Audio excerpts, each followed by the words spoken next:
We know some of our neighbors very well. I'm sorry to say that we don't know many of our neighbors as well as we would like to.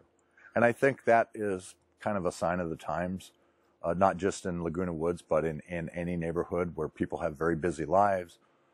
Most people, most families have, you know, both members of the couple are working, the kids are going to school, they have extracurricular activities, and so you tend to not have as much time to socialize with other people and really get to know them in your neighborhood. But many of our neighbors we do know very well.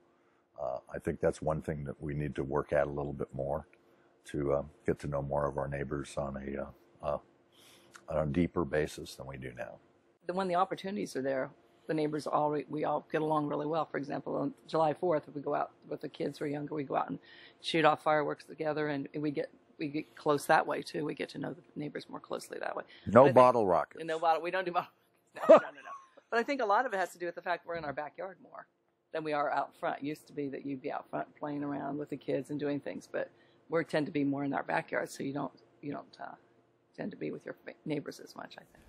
I know my neighbors quite well, especially the immediate neighbors. We look out for one another when we leave town, and we make sure that we know who's in our neighborhood and, you know, talk to those people that we don't know and introduce ourselves.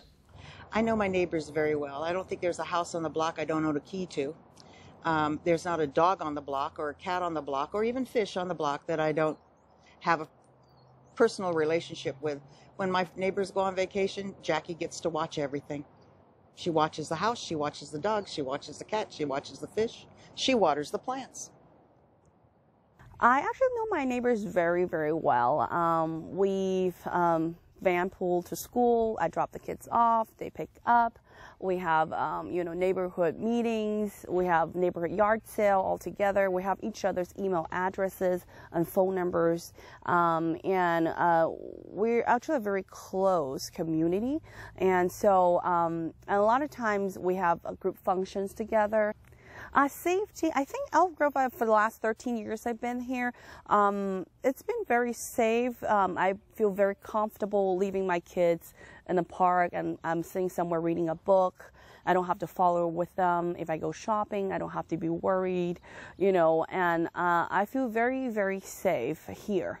Although there may be some other things that may happen during the last couple of weeks, but that doesn't change my mind about the safety. As far as the last 13 years concerned, I've been here, it's been a very safe neighborhood. I feel very confident and safe here. So as a female that lives alone, that travels alone most of the time for school-related activities, I find it very safe. I'm able to come early in the morning and leave late in the evening without having to worry and look out a lot. I feel comfortable at night going to different areas of the city as well. And I think the city has done fabulous in terms of keeping the crime rate low, which as a female, that's extremely important to me.